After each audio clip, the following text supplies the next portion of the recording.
as humanity, if we got anything right, is our knowledge is getting easier to consume. It's more accessible. And so younger people are smarter. It's a thing.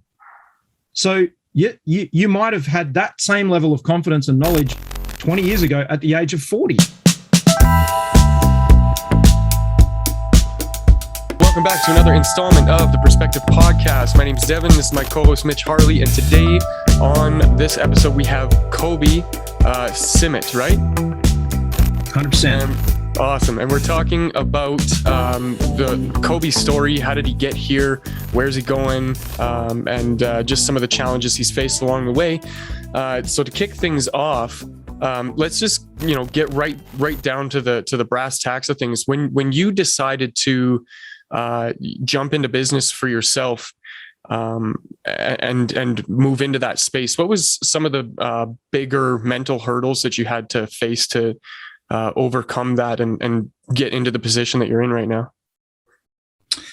Yeah, look, that's a great question. I think for me, the mental hurdle for me was, why am I in a job? My dad has run a small business his whole life, my whole life from when I was born. And so I think the mental hurdle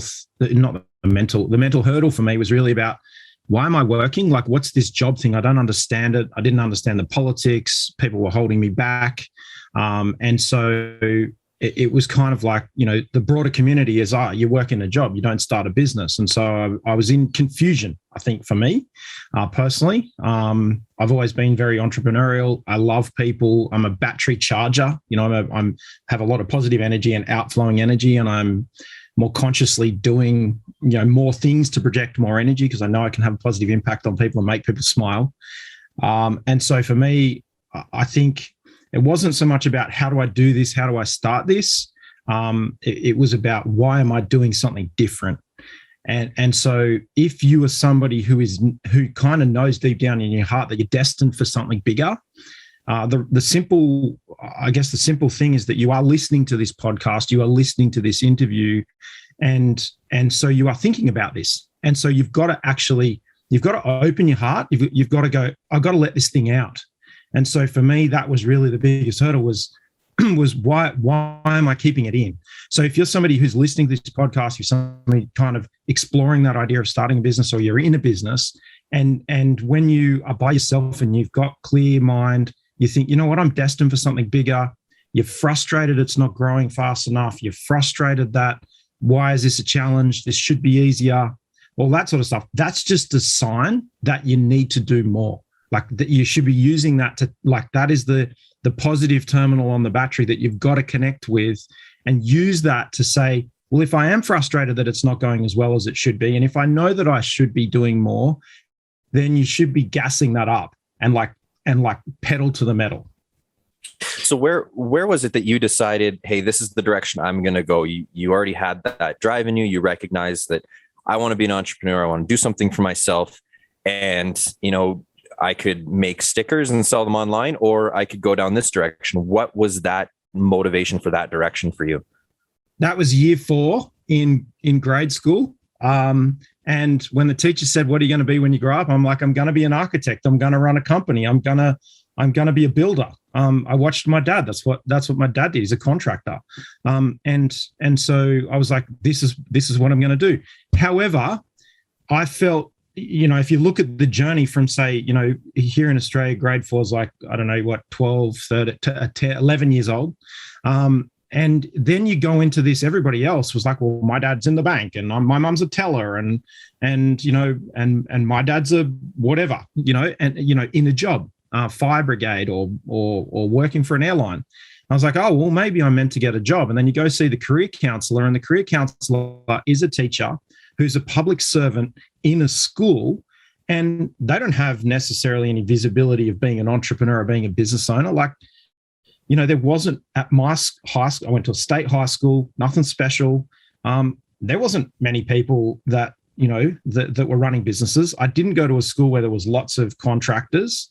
And so there was a few people that were kind of, their parents were high up and directors of, I remember one of my good friends was a director of a big construction company. So I think there's those 2 points, because that was what I was writing on the, the career form in grade school. But then there's another point in time, which is actually, this would be far easier if I did this myself. Like get the corporate machine, get the man out of the way, so I can just help people without the filter. Like there's human resources and the finance team, and there's all this crap that stops you from actually getting right down and saying, actually, I want to sit with you, whomever that might be, and whatever the amazing service, you've got a problem. And I can solve that problem because I've got this great thing, this great product, this great service. Get out of my way, I'm coming in. And so for me, that was really that critical time. Now, I had two starts. I had a start in 2000, actually 99. And, I forget exactly how old I was back then, but let's put me in my low 20s. And so then we brought in goods and services tax here in Australia. And so small business got literally like blown over by a tornado, flat on their backs, because we had a massive reform of the tax system, where all of a sudden you needed to start reporting what's called a business activity statement. You had to add 10% tax to all of your goods and services. There was a few exclusions, fruit and vegetable, unprocessed food, things like that were exempt from tax. And so I was like, this is too hard, and they got it wrong in version 1. It's better. We're now a long way down the track, 23 years later. And so I went, this is too hard. I'm just going to go get a job. So I got a job and I freelanced, and then, freelanced as what we would call casual. And then in 2004, I was like, enough's enough. Get out of my way. And I quit. I literally quit my job, and I said to my wife, I got an $8,000 tax return. I have to do something different. Like, this is killing me. I am a person that doesn't stop. I have a huge amount of energy.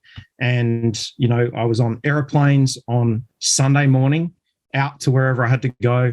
I was coming home on Saturday morning, getting the red eye home from wherever I was, 4 or 5 hour flight, landing Saturday morning, doing my washing, passing out on the lounge in the living room. And my wife's like, are we going out Saturday night? I'm like, I got nothing left.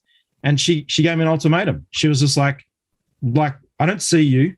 You're not here anyway. When you're here, this has got to change. And I went to my boss. I pushed my laptop and my keys and my swipe card across the table, and I said, I quit. And she's like, you got a notice period. It's like, I don't care. I'm gone right now. And I walked out the door. And then, the people that knew that I had a solution to their problem, and in this instance, we do productivity improvements and process improvements and help small and medium-sized businesses scale. And they were like, and so when your product or service is so good, you will often have, customers reaching through the webcam to pull you in. And that's what happened. I quit. I needed time off. I literally went surfing for a month. And I was really excited. And so people just started reaching out to me, and I was like, all right, I'll come help you. And they're like, well, how much? And I said, well, I don't really want to work, so it's $1,000, and they're like, $1,000 a day. I'm like, yeah. They're like, well, actually, yes, and then so it was like $1,000 a day, $1,000 a day. And I took my $8,000 that I had as my tax return, and I literally started putting the money in the bank. And I said to my wife, look, if we run out of like 4 weeks worth of cash flow, then, I'll go look for a job, and then I started putting the $1,000 in the bank. And I said, actually, we've got 12 weeks worth of cash flow now, a burn, if you like. So all the, we call that now in startup world, what's your burn rate? And our burn rate was only a couple of $100 a week. And my wife was working full time for a vitamin company, and we had, really healthy lifestyle, which was really great, and surfing every day. And I'm like, this is pretty good. I work 1 day a week. I get $1,000. It gives us an extra 3 weeks worth of cash flow. Like, how good is this? And then more clients reached out, and I was like, oh, okay, I'll help you. 6 months down the track, I hired somebody because I got too busy and I couldn't surf every day. And so really that has kind of propelled my life. And now the team is 65 people, so, and since 2004. So that's kind of in a nutshell, but I think that's that tipping point. And I know I'm kind of laboring this point, is that it's really about, if you're destined for something bigger, you've got to tap that energy and you've got to do something about it. I really appreciate that a lot of your focus has been on purpose-driven decisions. Like right from the very beginning, it sounds like you knew that you were meant to do something and help people in a certain way. And rather than let the bureaucracy and red tape get in the way of that, you just wanted to go straight for it. And that's a scary thing for people to do. How did you deal with, the anxiety that comes along with passing your keys and your laptop over to your boss and walking out the door? I think for me, I've got a really close family, and so I've given a lot of this advice. I gave it to myself, and given a lot to a lot of other people. You can always move back in with your parents, and so for me, that was really about the anxiety of it's this fear of loss, like it's this fear I'm going to lose something. So we really so we really want to go what have I got to lose, and actually write a list. Now, in that instance, I actually had, my wife to lose. We've been together 25 years, I think now. And I had that to lose. So it was kind of, my back was up against the wall, which did actually say, okay, I need to make a change. I need to adjust myself into a situation where the way that I work automatically will actually work. And that is the best place for me to be, is right where I am right now. This is the longest job I've ever had. I've been the leader of this business since 2004. And so I think the anxiety is, it sounds a bit cliche, but, I follow Gary Vaynerchuk quite closely. He's a good friend of mine. I've spent a lot of time with him, and his advice will be, eat $1. I gave this advice to someone yesterday. Stay in the 1-bedroom studio apartment or condo, whatever it is that you call it, apartment. Eat $1 slices of pizza every night for dinner. And yes, that might not be healthy, but pull your costs down. If you can't control the price, you've got to control your costs. So in that moment, here's the tactical advice. In that moment, your anxiety is because I can't control my household revenue. There's this kind of unknown. I get that. So you got to control your costs. So you got to get your costs right down, your personal costs right down. You don't need shit. I've just realized I live in Converse and Levi's, and I am doing well financially finally in my life. And I've just realized I've got like this fancy fuck off watch, excuse my language, in a drawer that I don't wear. Like, I don't know why I bought it. I had a moment of weakness like 7 or 8 years ago. It's longer. It's 10 years ago. I looked at it the other day and I was like, that doesn't even inspire me. I had this kind of moment of weakness for this, really expensive watch.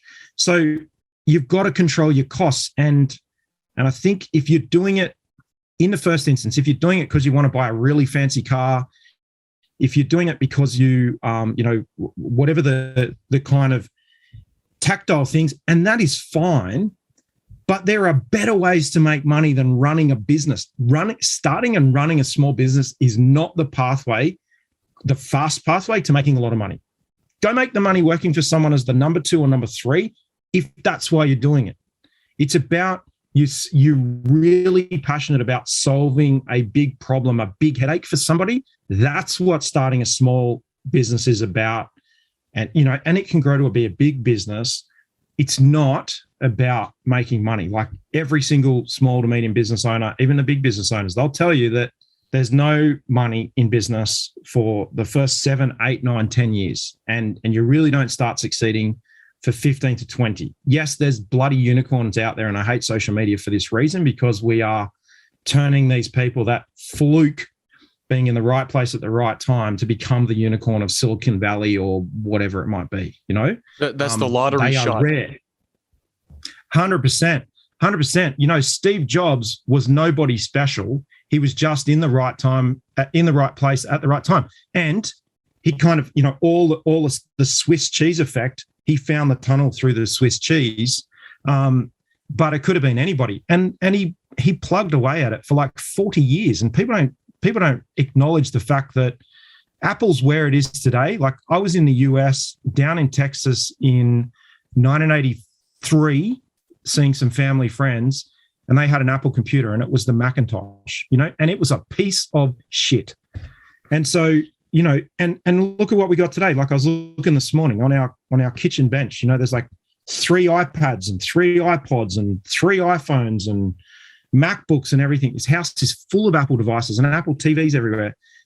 That's where we are today. But back then it was like, you don't have this in your house. It's rubbish, you know? So I do think that the right reasons, purpose-driven. Now, if somebody is stuck because they're like, right, I've started the business, I'm right here, what do? Get very clear on your problem statement. Really clear on the problem statement. So the problem statement, your vision, your why, your Simon Sinek why, whatever you kind of want to follow, get really clear on that problem statement. What is the problem that we solve? What is the headache that we help people with? They've got a really big headache and they're willing to throw money at solving that problem. And that is the economics of the transaction. You have something, they have money, and you swap because their money is worth less than your solution. That's the reality. Like, you go down to buy a cup of coffee, your $5 for your takeaway coffee is worth less than the benefits of the coffee. So you're willing to trade cash for benefits. And so not features, stop focusing on features. Like, forget features right now. You've got to focus on the headache and the benefits and the core benefit that your customer wants. So you go to your customer and you say, what's your favorite benefit of what I do? What does it do for you? How does it enrich your life? How does it fix your business? How does it fix your household? How does it, whatever that might be? Now, really simple. I don't want to get wet when I'm asleep in my bed. So I'm going to get a contractor to put a new roof on my house. The benefit is I don't get wet when I'm asleep, and my possessions that are not waterproof stay dry. And so I don't care what color it is. I don't care what material it is. I don't care the price, any of that kind of stuff. It's a form of insurance. So I'm trying to give you examples of people that would be listening to this that are kind of the most common types of business.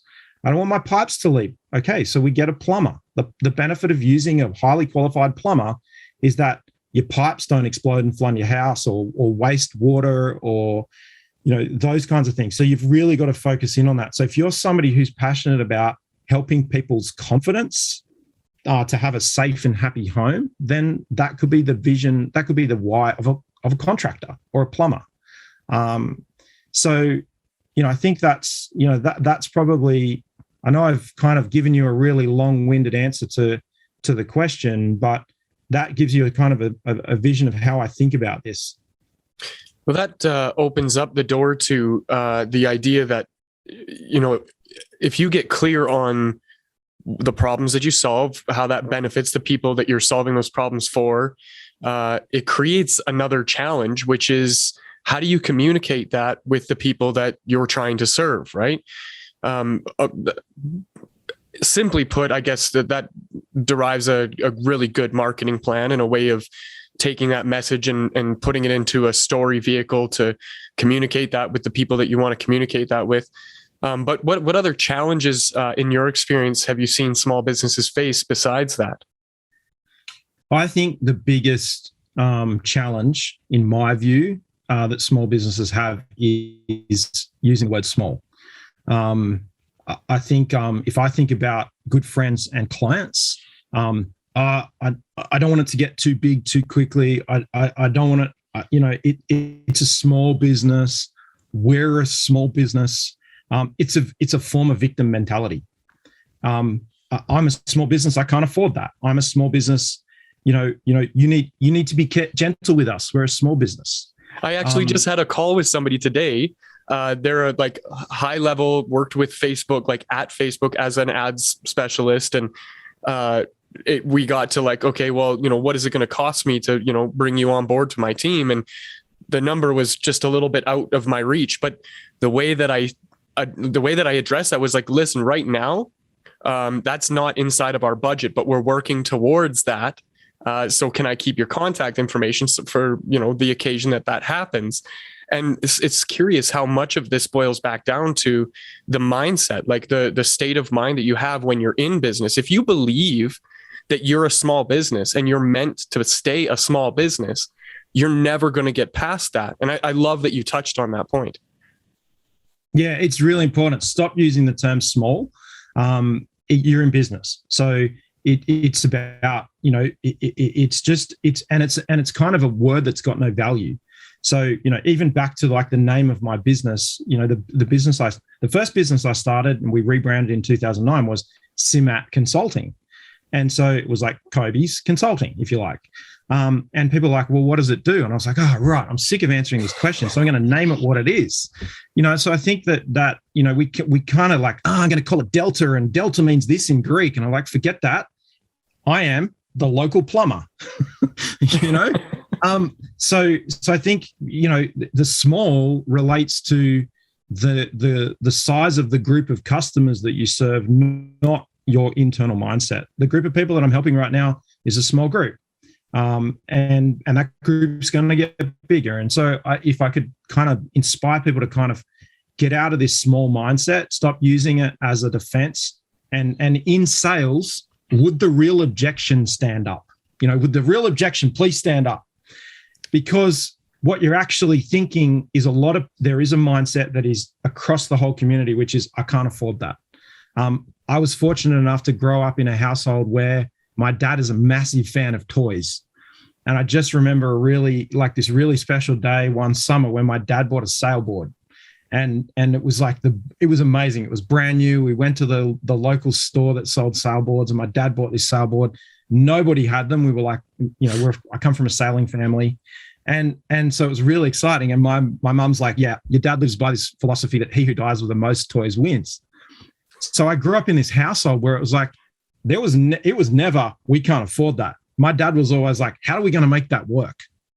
So we've got to, so small relates to this, can't afford that. And the real objection is, I actually don't see the value in that right now. And you've got to tell yourself that I don't see the value right now. And that's back to what I said with when we exchange, the trade exchange is the cash is worth less than the benefit.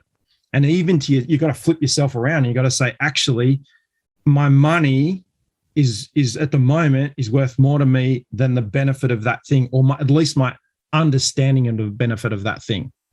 Now, if I was actually to challenge you on it's not in your budget right now, I'm actually not very good at budgets and kind of that sort of thing, because I'm like, that's why I don't gamble and I don't play poker, because I'm like, fuck it, I'm all in.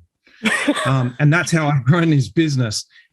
And so that I want that Facebook person's contact details, by the way, because I'll go all in on it. And in 2020, when the pandemic started, I was like, what do I do? Do I go into preservation mode? Do I kind of save my pennies? I don't know how to do that. Not very good at it. How do I make this work? So in 2020, we did 36,000 social media posts.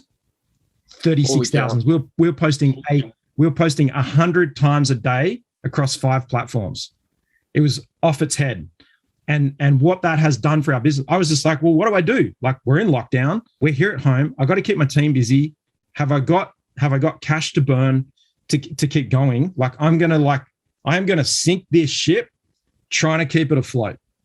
And so as a consequence, had my foot so hard on the accelerator that we exploded out of 2020. Like, it's been ridiculous.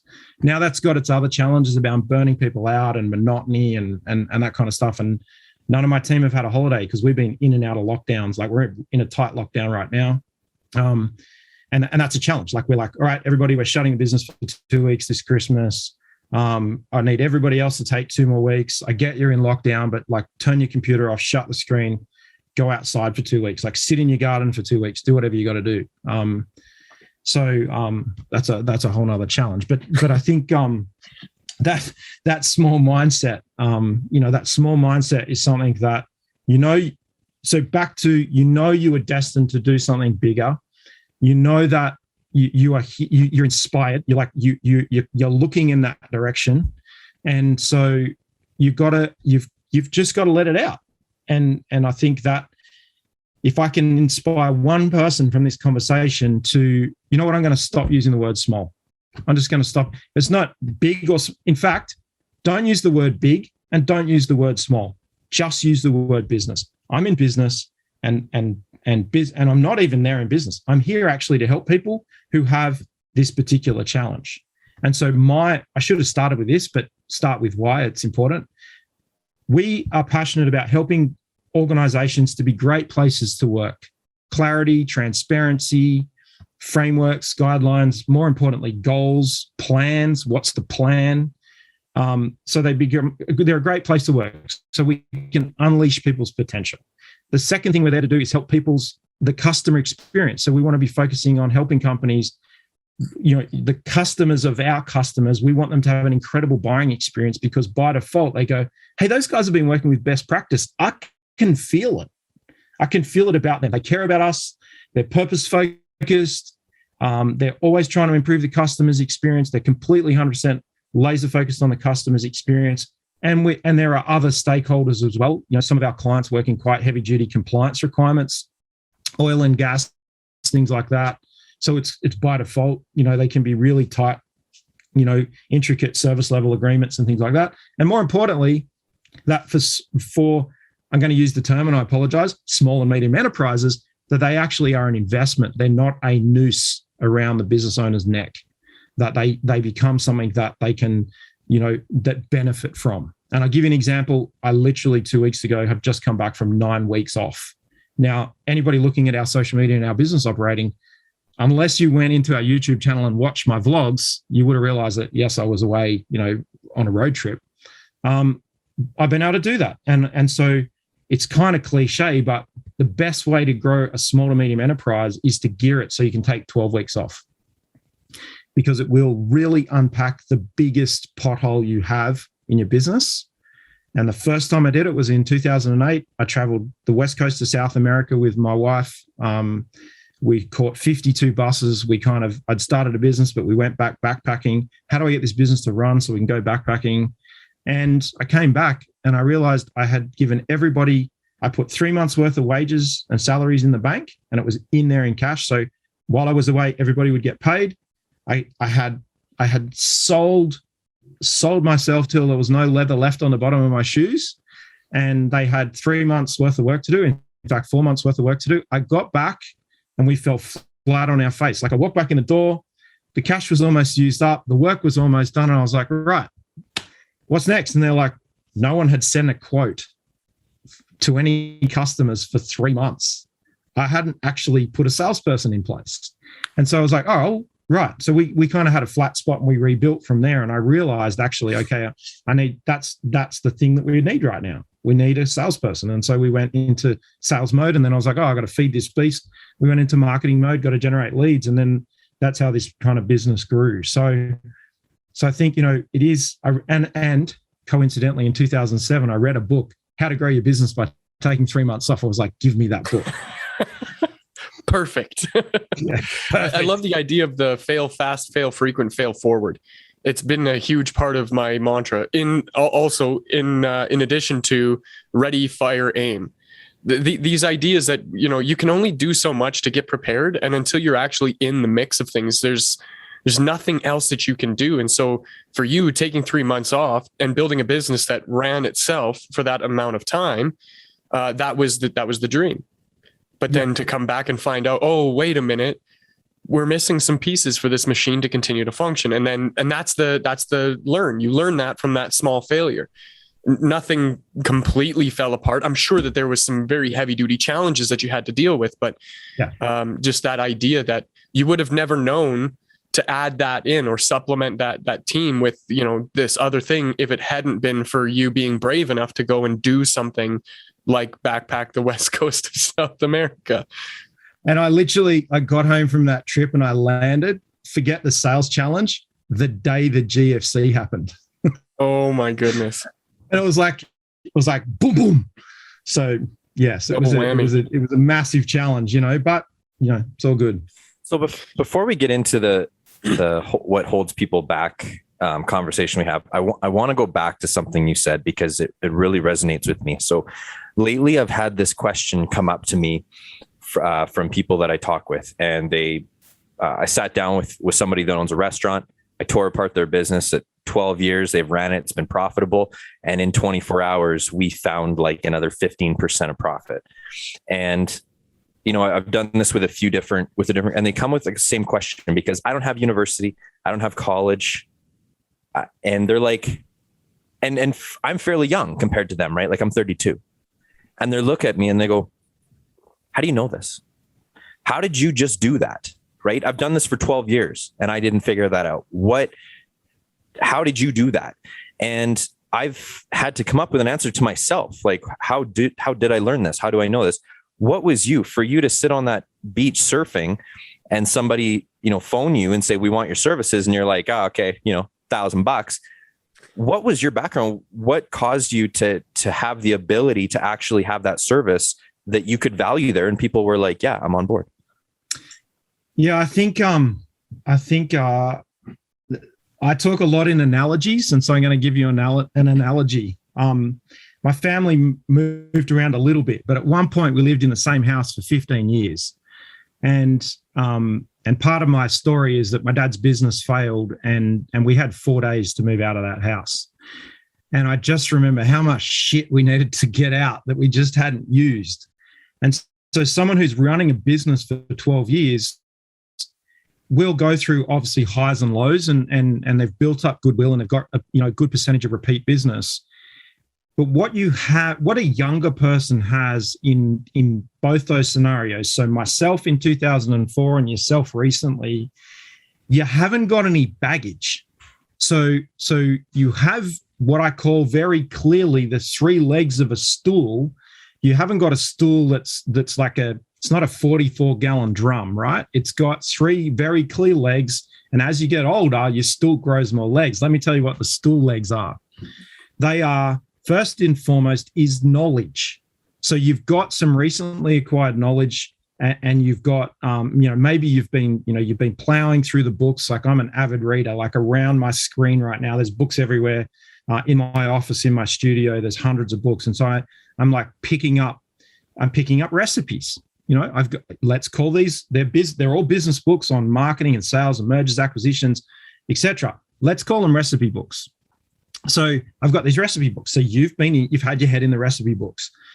Now, because you've read so many books, you kind of motivate yourself. You have this internal energy and you're bursting. You're like, I've got to get out there and I've got to experiment. So you experiment yourself. You'll do some doodling on a page and maybe you talk to a few people. You're passionate and motivated. You go and have a beer with some friends and you're like talking about this stuff. So then you have confidence. So the first one's knowledge. The second one's confidence. And so you've got confidence and so there's some rude words we can say about that. You're very, let's call it bullish. You're very bullish. And so you've got this confidence. And so then you can actually then make a commitment to actually do something about it. Now, a business owner that's been in business for 12 years has all these other legs to the stool. They've got all this other knowledge and experiments and experience and a lack of confidence, and they've been burnt. They've worn the same pair of sunglasses for 5 summers in a row and they're scratched. And they just can't see. But you come in and you're like, you've only read 6 recipe books. They've read 150 recipe books. And that's a handicap because they've got too many options and they've got too much knowledge. You just come at it. Now, the other thing I just want to quickly say, which is probably that if you want to have a 4-legged chair, is that it's 2020 right now. And as humanity, if we got anything right, is our knowledge is getting easier to consume. It's more accessible. And so younger people are smarter. It's a thing. So you might have had that same level of confidence and knowledge 20 years ago at the age of 40. You have to give our education systems and the internet and podcasts some credit for actually educating people on the right things and better solutions to problems. And look at these smartphones and computers that we have like right now. I'm reading a book right now, a really exciting book that I'm really loving called Where Are the Customer's Yachts? It was published in 1930. And I'm reading it because I'm like, what was the same and what was different? They're talking about a full-time person on Wall Street in the trading floors. Their full-time job was to untangle phone cords. Like, well, phones are all cordless now. Like, who's got a phone with a cord attached to it? Like, it just doesn't exist anymore. So and that was a full-time, there were somebody in every single office and their full-time job was to run around and untangle all the phone cords. So you have to give yourself some credit. And so your answer to the question is shit just got real and it's more accessible. And by the way, I don't have all the baggage. So I am a specialist in solving this specific problem for you. I'm not a generalist. I'm a specialist. My answer to your question is this. I'm a specialist in solving these problems. I spend time educating myself on that. And I don't have all of the baggage of running a business for 14 years. So I can come in and solve that problem. Do you find that you, especially going into businesses that, or companies and getting that fresh perspective when you go in, do you find you think differently than a lot of your clients? That's something that I found. I use this analogy when I was explaining to Devin kind of how I process information. When I go into a restaurant like Red Robin's, for example, everyone's thinking about their food and they're thinking about what they're going to order. In the meantime, I'm thinking about how are they making that drink bottomless? How are they profiting there? How are the fries bottomless? How is this going on? How many people ordered a beer? How many people ordered burgers? How many staff do they have? Like my mind's going a million miles an hour trying to break the algorithm that is this business in front of me, whereas everyone else is just focusing on the service at hand. And so when I do that, I go into businesses, whether it's shopping or whether it's a client's business. That's how my brain works. Do you find that you think differently than your clients, and that's why you're able to actually maybe have an unbiased or, kind of clear image of their business? Yeah, 100%. Look, if you were a plumber, I keep using that example, and you went in and had a look at someone's house, you would notice the faults and flaws with the pipes. If you were a roofer, you would notice the faults and flaws with the roof. If you were a painter, you'd notice that. If you were a drywall contractor, and doing, here in Australia, we call it gyprock, you would notice that. And so if I go back to a time when I was in my mid-20s, from kind of like about 20 to 25, I worked for a commercial contractor. That's what I was noticing. And so I can honestly say to you that your enthusiasm for your subject is causing you to notice those things and concern those things. So you will have, like Luke, our sound engineer, will notice audio. We did a test yesterday around, just as far as what we're doing right now, we did a test of some Apple AirPods, my MacBook, some other bits and pieces. We worked out that the microphone and the speaker system on my MacBook is better than anything plugged in USB. And so he noticed that. I'm like, what's better? And I was like counting to 20. Let me count to 10, and then I'll plug the mic in at 10 and then see if it instantly changes. He could notice the differences because he's passionate about that subject. So then the question is, how could a small business owner do it themselves? Let's give them some value. So if they're right now, they're like, actually, I don't know if I've got budget for external talent to come in. And we need to call it talent because you've got talent. We've all got talent in this group that's talking right now. They don't have budget, or they don't see the value in that right now. How could they do it themselves? Become the doctorate of the subject matter.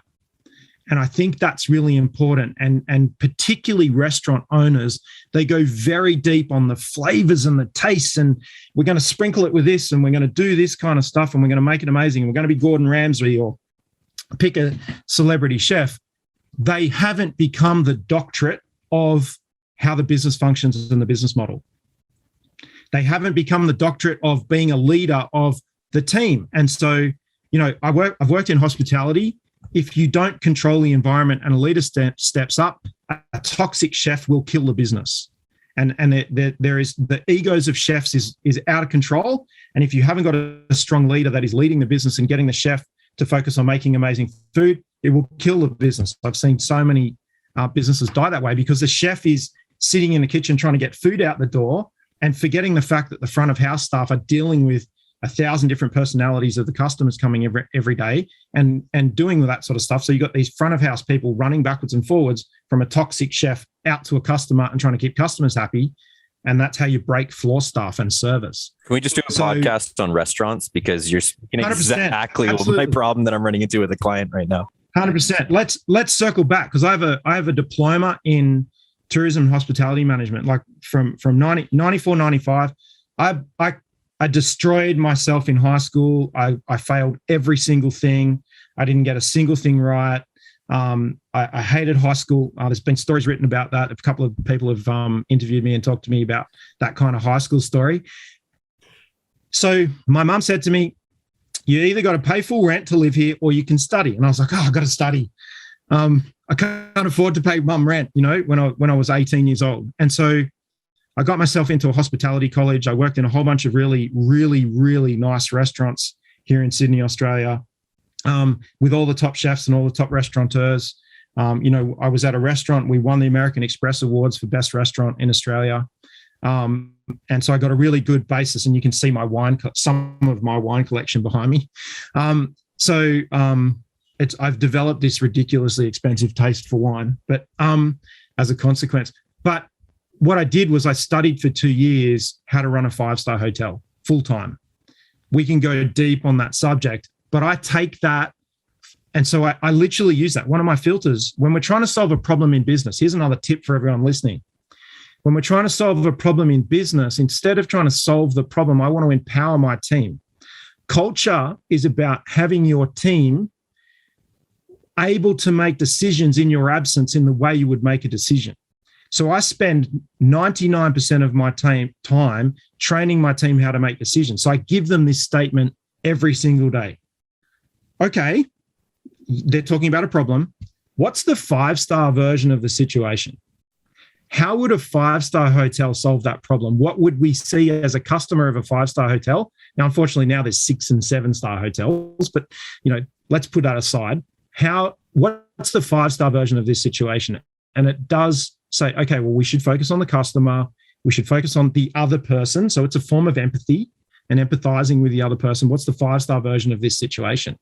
And I listened to them. I just took that 9-week trip. I came back. I was sitting in an exec meeting. I'm going into one in an hour.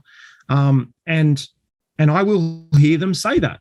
And they'll be negotiating, trying to solve a problem. And I'll hear them say, okay, hang on a minute. What's a 5-star version situation? Now, to your comment earlier about that Facebook ads specialist, that's the 5-star version situation. Like right now, you can't afford 5-star. You can't make that work. You're going to hustle to make it work. So I think that, we can use these hospitality examples and restaurateur examples in all businesses.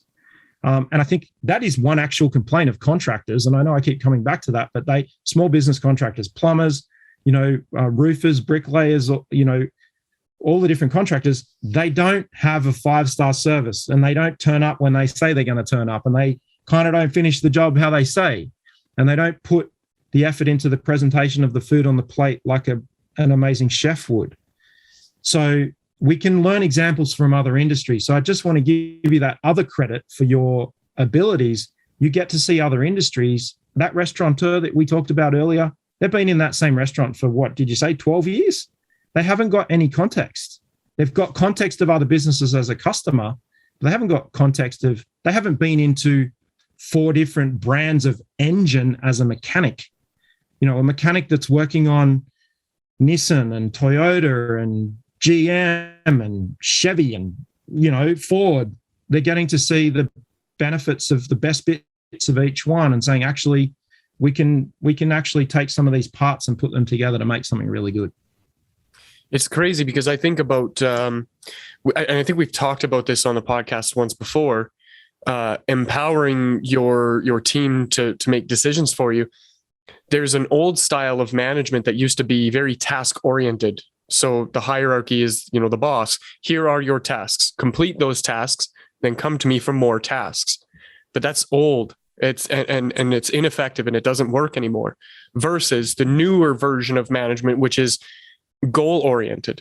So here's the goal: to serve our clients with 5-star service in whatever industry that you might be in. How can you do that? And I recall like an ideology in self-development that I've kind of adopted, which is in any particular situation, especially the challenging ones, you ask yourself that question: what would the best version of myself do in this moment? So I don't know, you're fighting with your significant other or something, and they're obviously hurting and they're saying things, and it may be even angry or abrasive in nature.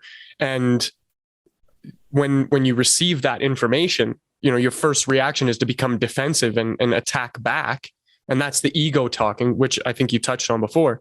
That ego is getting in the way of you actually doing the thing that you're meant to be doing, which is the 5-star service. So it's like, okay, what would the best version of me do right now? Okay, maybe I should just be quiet and listen and empathize with what's going on, and then see if there is something that I have done that's created this problem. And if that is the case, I get the opportunity now to take responsibility for that and do more. And the way that you take that idea now and, install it into a company's culture is just so powerful to the way that these new businesses or business owners can kind of break that paradigm that they're in and open up their opportunity for growth. Because without that, you're stuck, right? You're stuck in that plateau. So if somebody's there in that space and they're kind of caught in all of those old habits, and you probably have a lot of experience in this, what are some strategies that they can start to deploy to begin to, shift those habits and build their business a little bit stronger? Yeah, look, I think there's some science behind a strategy, and if someone listening wants to do a Google search on, we have to remember that we're the leader, and the percentages are essentially 15% of the population are the leaders, and 85% of the population are employees, essentially, and team members. And so we need to do a deep dive in the same ways we need to do a deep dive on our customers and the benefit they're looking for. We've got to do the deep dive on our team members. And we need to remember it's an organization. I take a bottom-up approach. So I'm here to serve. I'm here to make sure everyone's got everything that they need to do their job. I need to make sure they've got the knowledge that they need. I need to make sure they've got the resources, the time. I need to make sure they're in a best self position to do the job. Like if they're thinking about something that happened at home or they're worried about something, I'm not going to have them, mindful at work. They're not thinking about actually this amazing service. They're thinking about, my car's broken down, or I'm out of fuel, or there's no food in the house, or what am I going to cook for dinner? They're thinking about that. And don't expect them to work as hard as you. So I think the first thing is don't expect them to work as hard as you. Do a Google search on motivating factors and hygiene factors. So there are hygiene factors. Are they paid properly, on time, accurately? That's a hygiene factor. Not how much, but those mechanical things, there's no fear about, there's no variation. They know that exactly at 9:05 on a Tuesday morning, their money's deposited into their bank account. They know that there is, very clear agreement around their leave and when they're working and how much notice they need to give for leave, or how much notice they're going to get for a shift. If they're casual, employed on a casual basis, that those are hygiene factors, that it's safe in the workplace, that they're kind of like, they don't need to like ready, to duck or dodge, we've got to get those hygiene factors right. And I think that as a leader, it's absolutely your legal responsibility to ensure that you're very clear and understanding and knowledgeable on your legal compliance requirements as it affects your employees. Those are hygiene factors. Then we can have motivating factors. And so when we want to empower people, the pretext here is we want to grow this business. Like it's about, we can have an open conversation about businesses are there to solve problems, but fundamentally they're there to generate profit. If you choose to reinvest that profit, that's fine, but you have to be focused on generating profit. Like, let's have that conversation, because some people don't want to have that. Like, well, I'm doing these revenues and I'm doing these great revenue growth numbers. Forget that. It's there to generate profit, because it's there to actually add value for you to do the things you want to do in your life. You need to put a roof over your head.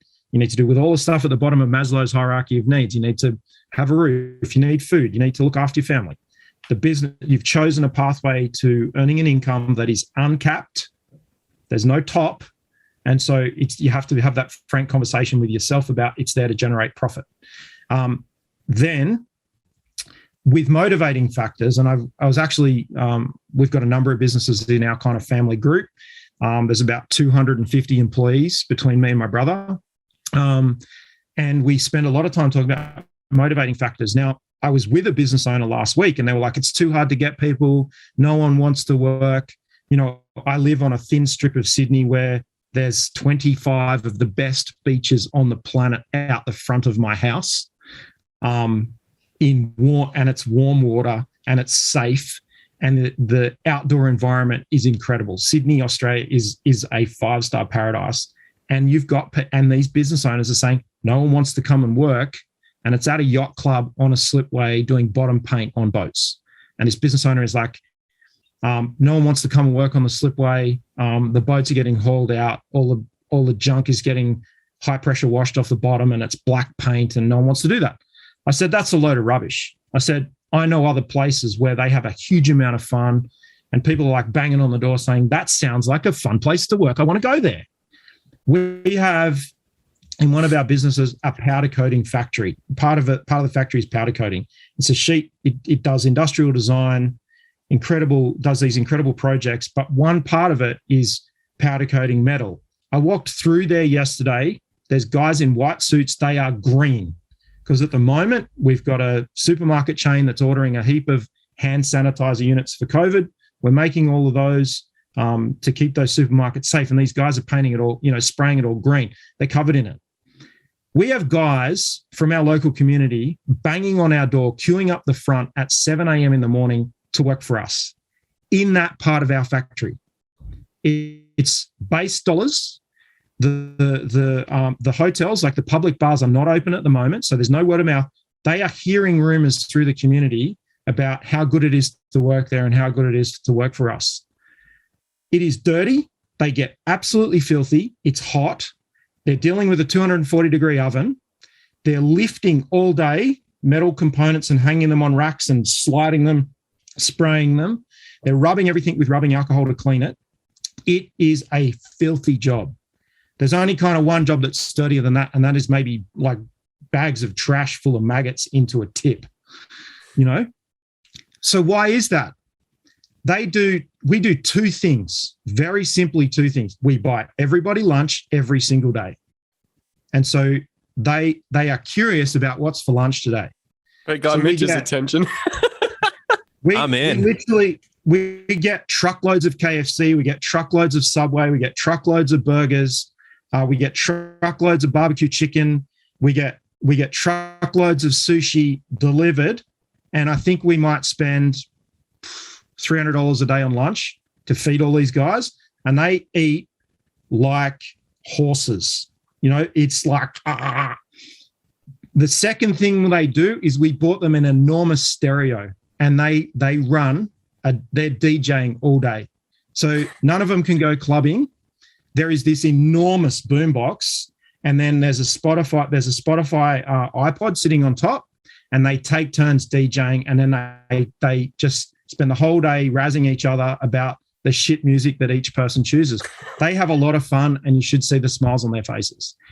And that is a motivating factor. Now, that is contrived.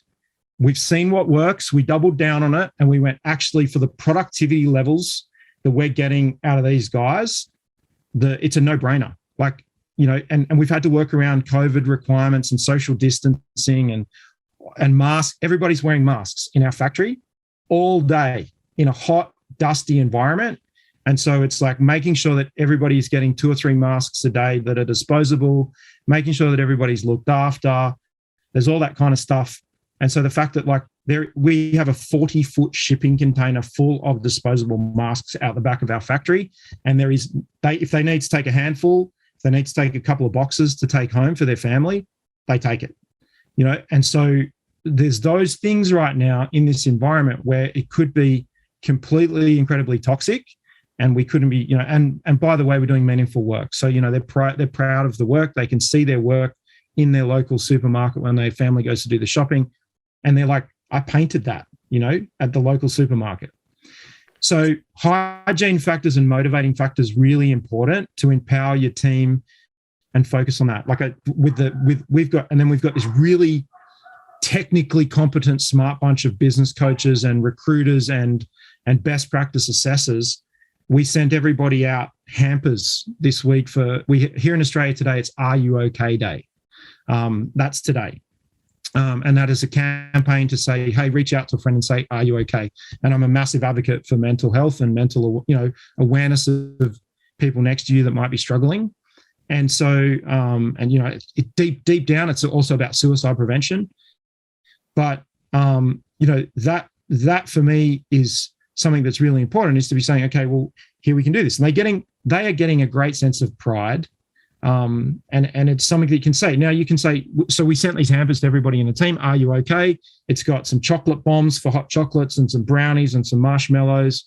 And, and I've got, a cup here on the video. We've printed cups with everyone's name, and some best practice stuff, and sent that out to everybody, because, there's all the technical office people are all working from home and have been for, 18 months now. And so they've got the brand, at home. And this one says, be so good they can't ignore you. They sent that to me. It costs money, I get it. It costs money, but you've got to invest.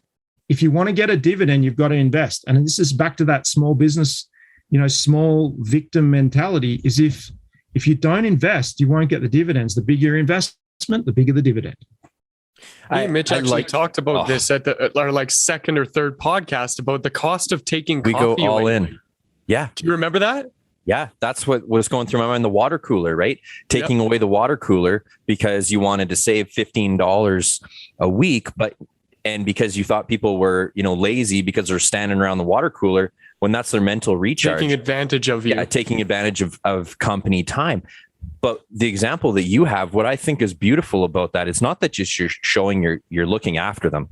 Like most people, and not in lockdowns, I understand that it's kind of a weird situation, but for the most part, people spend, $15, $20, $25 a day to go eat lunch. So for the company to spend $300, $400 a day, but yet it saves each employee $25, it offsets, having a lower wage, that dollar or two, because now you're not putting that into food.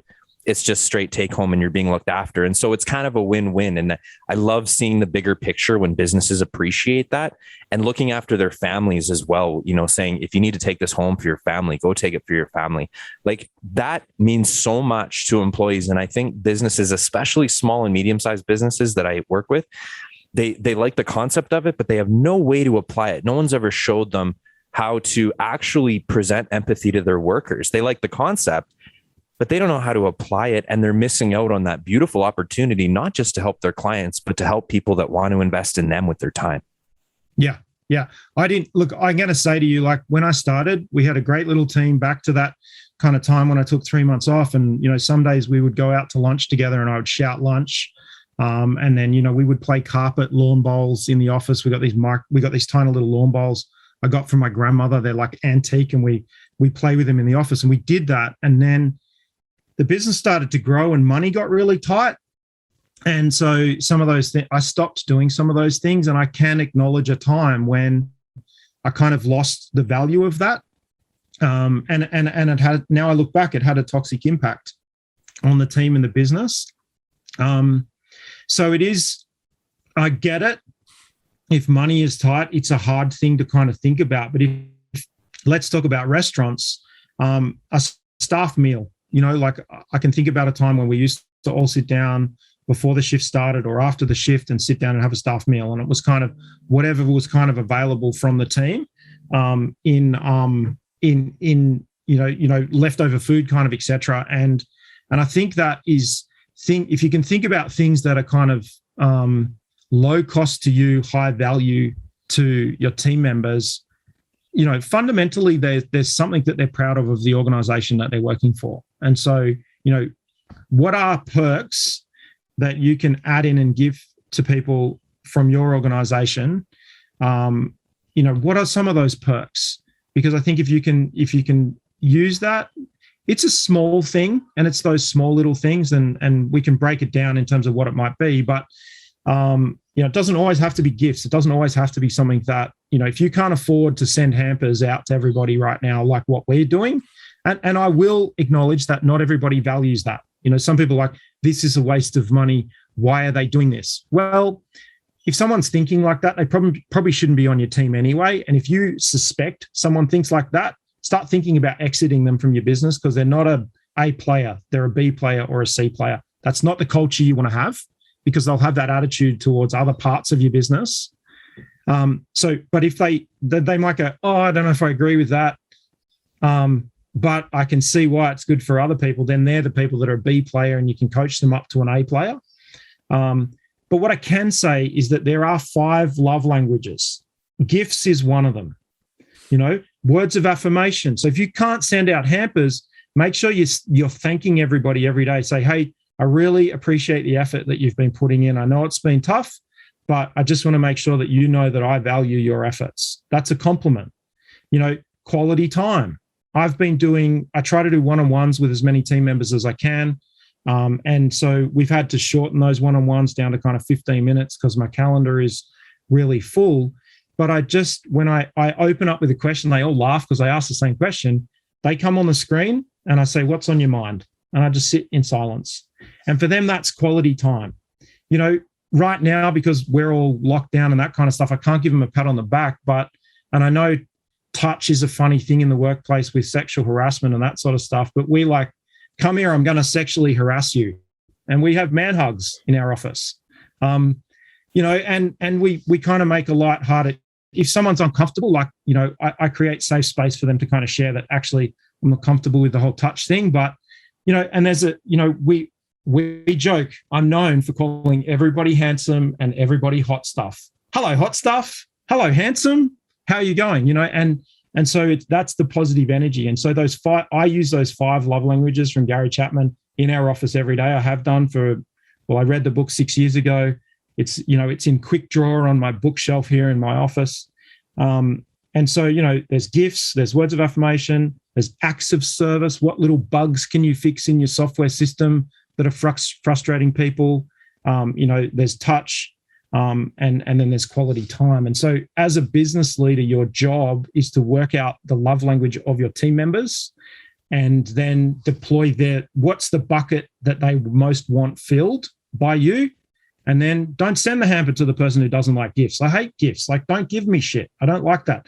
I'd really just like to be acknowledged for my hard effort, the effort I'm putting into my hard work. And I know, time's kind of wrapping away on us, but, you'd mentioned that every business wants to grow, right? Maybe they don't want to become Amazon. Maybe they don't want to become Microsoft, but they want to grow, right? They want to make money. And that's why they started businesses, because they do want to have profit.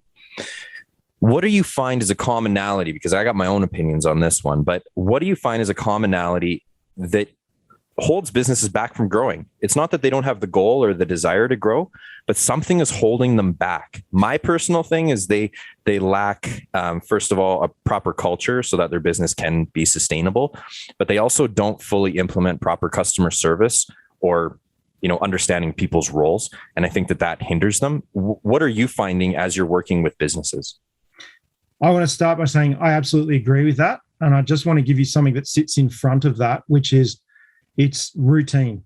So the business owner doesn't have a routine of getting up at the same time in the morning. They got it. And that starts with going to bed. So setting an alarm and going to bed at 9 or 10 o'clock at night. I get restaurants are open later. But it's having a fixed time to go to bed, because you have to sleep. The human, the Homo sapiens species is designed to sleep for 1/3 of a 24-hour cycle, 8 hours. It's designed that way. And I don't care what you say. I'm 6 hours, I'm 5 hours, I'm 4 hours. It's bullshit. It's 8 hours. It's horizontal for 8 hours to let your muscle repair, let your blood sugar levels settle down, let anxiety and stress and all those emotional energies manage themselves. So the business, what holds them back? If you ask them what time to go to bed, it kind of varies. Routine about bedtime. What happens after you're in bed? Well, you can muck around for an hour if you want. Seriously, like that too, because that will often be something. Look, it's a subject is taboo, right? We don't talk about it. Maybe it's the morning, whatever, wherever it is. No, you're right. You're right. You have to, right? And I'm giggling because I'm that guy that I was a musician for a really, I'm still a musician, but I was in that world for a really, really long time. And so being up till 3 or 4 in the morning is completely normal for me. And then after that, there's a couple of hours of wind down. So you don't get to bed until other people are literally waking up to go to work the next day. Yeah. And the crazy thing is like I am so like 100% fixated on getting that 8 hours of sleep. Like as soon as I learned the importance of that, as far as your health, your mental health, and all that other stuff goes, that was like hardwired. There's no way nobody's disturbing this sleep. But there's a psychological effect that kind of kicked in for me where I didn't feel like I was a productive member of society. I'm putting in my 16 hours. Like I'm up and I'm working, I'm doing things and all this other stuff, but it never really sat well with me. And that's one of the things that I struggled with for a really long time. I've recently taken up journaling again and keeping track of my time usage and all that. And you said set an alarm. I have an alarm at 11:30 at night that says go to bed. And so it gives me, a 10-15 minute buffer to like be in bed at midnight and then up at 8. And that's been a big struggle for me. But ever since I've kind of gotten into that routine of things, you're so spot on with how it's improved just my ability, my confidence, my mental clarity, the sharpness, just all the things that I can do in a day now just feel so much more fulfilling and productive. Yeah, so, we start there. And I think that we can jump too quickly to get up at the same time. So you have to set that 8 hour window, no technology, no distractions. So you've got to have that is just the time for your body to physically grow, do its growing and its repair work. You have to do that. You can dip in and out of that in times. And I can definitely acknowledge the fact that I have literally burnt the candle at both ends and in the middle with a blowtorch. But then it's so important to set yourself a plan in terms of and implement and action this plan of a constant consumption of knowledge while your brain is fresh. The best time to put information in is in the morning after you've had that resting. Your brain has been unconscious for the best part of maybe 6.5 to 7 hours with your different levels of sleep. So you want to basically be then dropping the right foundations in, laying bricks on clean, fresh mortar, ready to go to build the foundations.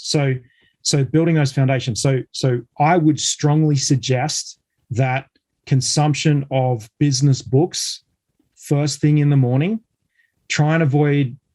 You have to absolutely stay away from your smartphone. You've got to stay away from a screen as best as you can for the first hour. Now, whether the workout is before or after that knowledge consumption, for me personally, the knowledge consumption first, then I personally go for a walk. I do a 10-kilometer walk. There's a lake right by my house and the beach. And so I take 2 hours. I don't do it really hard. I just go for 2 hours and I let that information absorb. Sometimes I go with people. So I'm fortunate enough to have my brother that lives 9 houses down the street.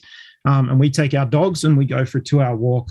But I do need time by myself. And he knows that, he's not so much because he's 9 years younger than me. He's my little brother. But for me, it's really about, I can go for that walk. I can clear my head. I can process things. I watch myself. I watch how I react. I'll be thinking about something and I'll reach for my phone in my pocket to do a Google search on something. I was like, no, put that away. No music, no technology, just kind of enjoy that environment and let life slow down, because I can solve the biggest challenges in our organization and in our business over the last 17 years, I have solved on that walk. So the workout is really important, and the workout realistically needs to be an hour. 30 minutes in the gym, I kind of don't get it. I think it's kind of like you're ticking the gym box instead of actually going to get the dividends of the investment. So whether it's the gym or whether it's outdoors or whatever that might be, you've got to do that exercise. And that is exactly the same as putting the oxygen mask on your face first when the plane is crashing. You've got to look after yourself first. So then the rest of the day you can react. You can go check emails. You can do that kind of stuff. Because what you've done is you've gone, actually, I need to be a perpetual learner. And the perpetual learning part is, so your question was, what holds business owners back? They are not researching and learning new information every single day. They do it in ad hoc fits and starts. So I have a couple of really crazy things that I do to complement and set me up really well for that. The first thing is, if anybody gives me a book recommendation, I buy the book straight away. I literally pull out my iPhone. I have Amazon and eBay beside each other on my phone. And I go straight. For me, it's eBay because I want to support people. So I try and buy the book secondhand on eBay first. So it's not, it's about consumption and about being sustainable for me. And that is one thing I can do, which is somebody is out there trying to flip secondhand books on eBay. I'm going to support them. So by and large, it's usually half the price anyway. And then I don't want to have this shelf full of brand new books that look like I've never read them. So I also got these books that look like I've already read them, but I get these books. So the books turn up and every morning I sit down and I go through the contents page. So, right now I've got a pile beside me that have turned up yesterday by the delivery driver. I probably have 2 or 3 books being delivered to my house every single day. I open them up. I go through the contents page. I'm cataloging the contents page in my head, and then I'm a perpetual learner. Now, if you read, there's statistics, and I am a case study on this. So there's statistics out there, plus I'm the case study, the real life example. If you read for 30 minutes every day, you will double your income each year. I guarantee it. Wow. You've got to be selective, and you've got to curate the subject matter.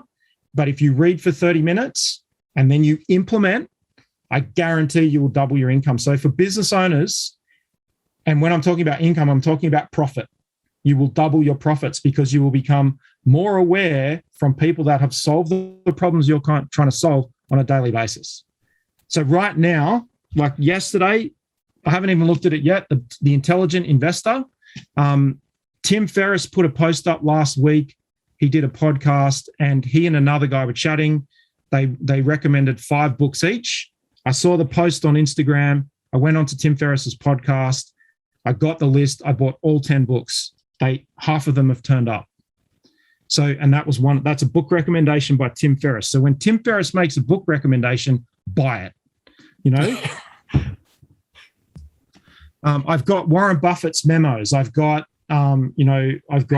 stuff from Jeff Bezos. Like if Jeff Bezos is saying buy a book, hey Jeff, what book do you think people should read? And he says the book, fucking buy it.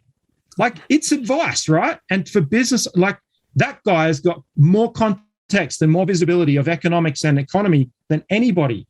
So what is it in that book that he's seeing? And so Warren Buffett said, go buy this book, Where Are the Customers' Yachts? Because it's a really cynical look at Wall Street in 1930, and it's still the same. And so it gives you an unemotional view. So if you are kind of considering investing and you're doing that as a second source of income, it gives you this unemotional attachment to those markets, whether it's cryptocurrency or Wall Street, that kind of stuff. You can step back and you can go, actually, I can see how this whole thing is working right now, Yeah, very, very powerful. So to wrap things up here, we touched on so many things. In the very beginning, it was just kind of being brave enough to ready, fire, aim, get out there, try some things, very purpose-driven decision-making.